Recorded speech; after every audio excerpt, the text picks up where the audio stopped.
Shalom, salam berkat dari kami untuk pendengar sekalian. Saat ini pendengar akan diberkati dengan program Hari Ini Harinya Tuhan bagian yang ke-8. Sebuah program rohani tentang doktrin Alkitab yang menolong kita untuk semakin tertanam dalam kebenaran firman dan bertumbuh dalam kemuliaan. Bersama hambanya, Pendeta Gilbert Lumwendong, STH. Banyak orang merasa doktrin Alkitab sebagai sesuatu yang membingungkan. Tetapi tahukah saudara bahwa doktrin Alkitab intinya adalah memahami Alkitab dengan benar, dengan pemahaman yang sistematis, sehingga kita terus dapat tertanam di dalam kebenaran firman, sehingga kita terus bertumbuh di dalam kemuliaan Allah. Buka hati saudara sekalian untuk menerima berkat-berkat firman-Nya hari ini. Salah satu hukum yang sangat jelas dalam pembentukan keluarga Kristen bahwa suami harus menjadi kepala keluarga. Nah, unik untuk menyadari istilah kepala keluarga di sini, karena kepala keluarga bukan berarti suami dapat berlaku seenaknya, semau-maunya, sekendak hatinya. Karena justru saya pelajari menjadi kepala keluarga ini bukan sekadar hak, tetapi juga merupakan tanggung jawab. Ada banyak suami yang berpikir, loh ini hak saya, betul. Tetapi kepala itu justru tanggung jawabnya lebih besar daripada haknya. Kalau sudah bertanya, apa tanggung jawabnya? Nah, karena sebagai kepala keluarga, dia bertanggung jawab penuh terhadap segala sesuatunya. Nah, dia kan yang kepala. Karena kalau kita lihat, pembusukan itu selalu datang dari kepala. Artinya apa? Kalau kepalanya busuk, seluruh tubuh pasti busuk. Tapi sebaliknya, selama kepala segar, seluruh tubuh pasti segar. Nah, karena itu beberapa kriteria penting suami harus menjadi kepala keluarga. Yang pertama, bahwa seorang kepala keluarga harus bijaksana. Bukan seorang yang arogan, bukan seorang yang kepala batu, bukan seorang yang egois, bukan seorang yang hanya pikirkan kepentingan dan keuntungannya sendiri, tetapi seorang kepala keluarga harus seorang yang bijaksana. Karena ketika kepala keluarganya bijaksana, betapa dapat kita bayangkan suasana keluarga itu adalah suasana sorga. Tetapi sebaliknya, kalau kepala keluarganya arogan, maka yang kita alami dalam keluarga itu suasananya adalah suasana neraka. Karena itu jelas syarat penting sebagai kepala keluarga harus bijaksana.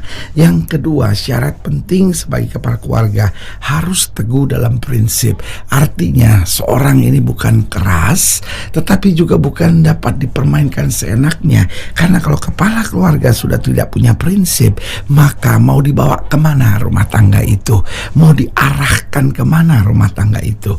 Tetapi kalau rumah tangga itu jelas, kepala keluarga punya prinsip, maka rumah tangga itu akan menuju jalan yang berkemenangan. Haleluya. Dan yang ketiga, saya pelajari sebagai kepala keluarga syarat mutlak, yaitu harus memberi teladan dalam kehidupan. Artinya apa?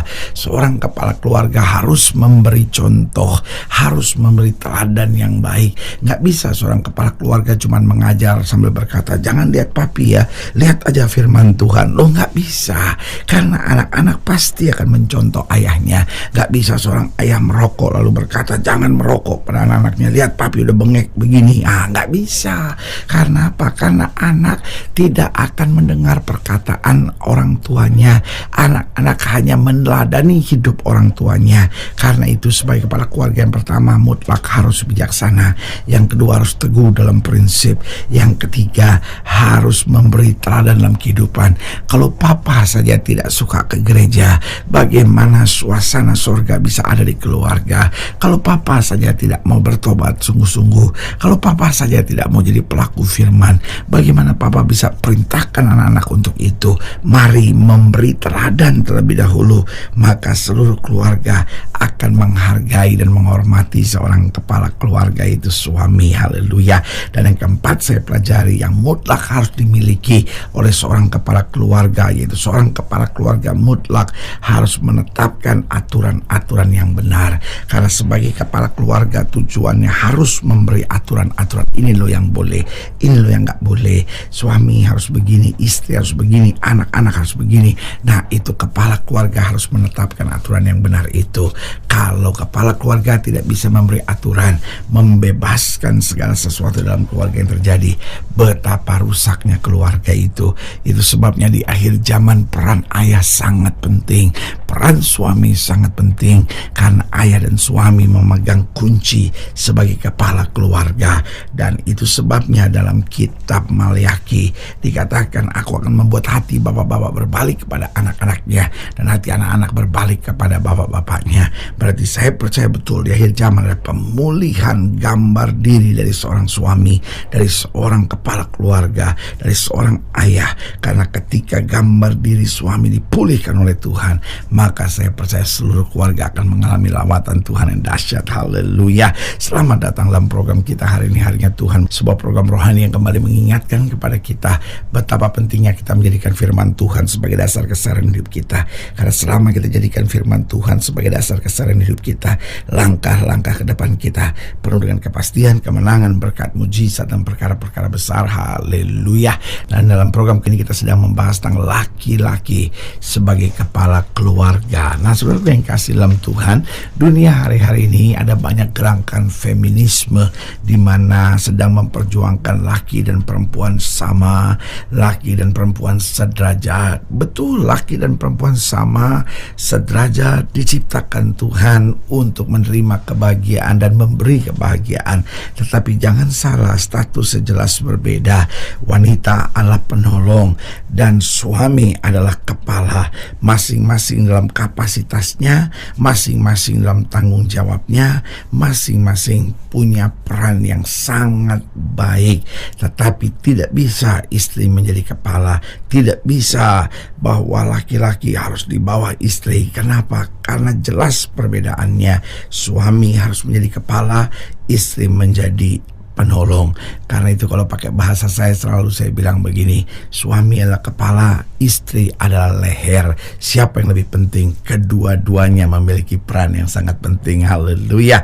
Nah, saudara yang kasih dalam Tuhan, dalam pembahasan tentang laki-laki sebagai kepala keluarga, kita mau sama-sama belajar dari Ester pasal 1, Ester pasal 1 ayat yang ke-9, Ester pasal 1 ayat yang ke-9 sampai ayat yang ke-22. Ester pasal 1 ayat 9 sampai 22, demikian firman Tuhan. Juga Wasti sang ratu mengadakan perjamuan bagi semua perempuan di dalam istana Raja Ahasuerus.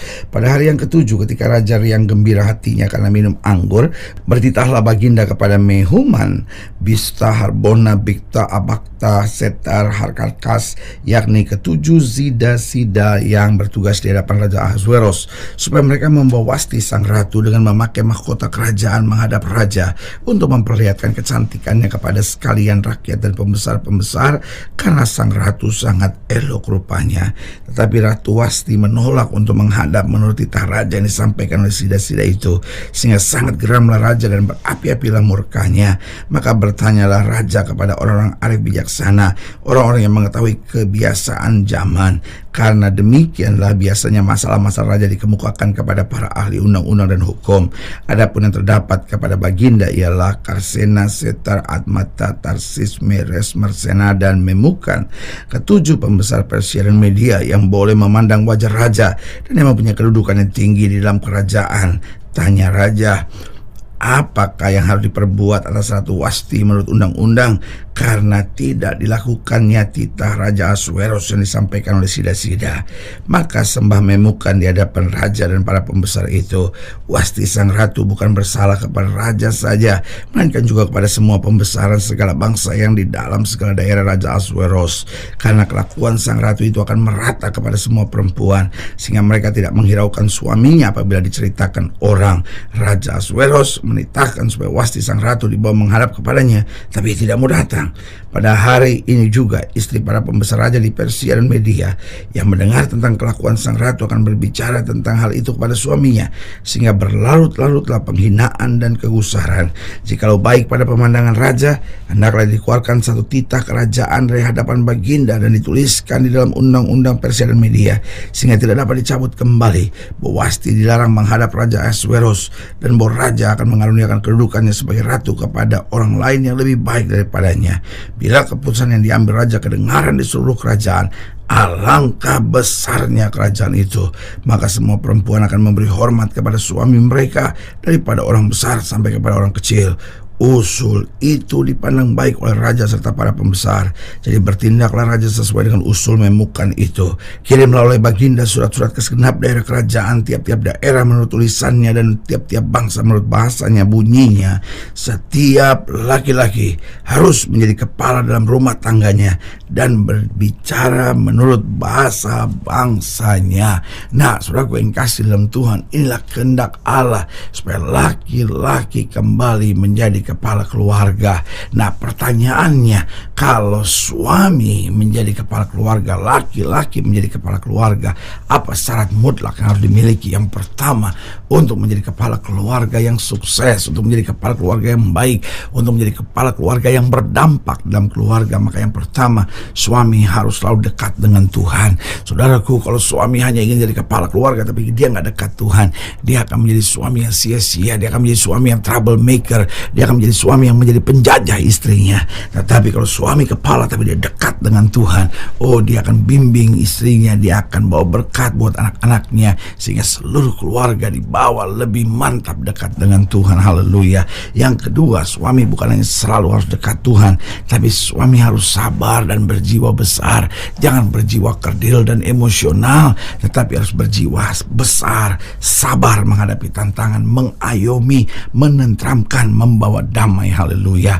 Dan selanjutnya, suami juga harus selalu mencintai istri dan keluarga dengan tulus, bukan hanya memaksa keluarga untuk menghormati dia, tetapi mencintai dengan tulus, menerima apa adanya, memberikan kekuatan senantiasa buat istri dan keluarga. Dan yang keempat, suami harus selalu membawa ketentraman, karena saya terlalu percaya bahwa suami yang dekat dengan Tuhan, suami yang mengandalkan Tuhan, suami yang melakukan firman, pasti akan membawa ketentraman. Berarti 4 dasar penting untuk suami dapat menjadi kepala keluarga yang baik. Yang pertama, suami harus dekat Tuhan. Yang kedua, suami harus sabar dan berjiwa besar. Yang ketiga, suami harus mencintai istri dan keluarga dengan tulus. Dan yang keempat, suami harus memberi ketentraman senantiasa. Haleluya. Saudara yang kasih dalam Tuhan, jika saudara yang dilayani lebih jauh, hubungi kami melalui telepon, hubungi kami melalui surat, kunjungi website kami, karena kami ada untuk membawa Bapak Ibu Saudara senantiasa lebih dekat pada Tuhan dan mengalami kasih kuasa mujizat yang luar biasa. Haleluya. Secara khusus melalui program ini juga kami mau berdoa buat setiap orang yang sakit, setiap orang yang berbeban berat, karena saya percaya bahwa bagi Allah tidak perkara mustahil. Nah, saudara-saudara yang didoakan secara khusus, boleh taruh tangan kanan saudara di dada dan kita akan berdoa. Mari kita berdoa.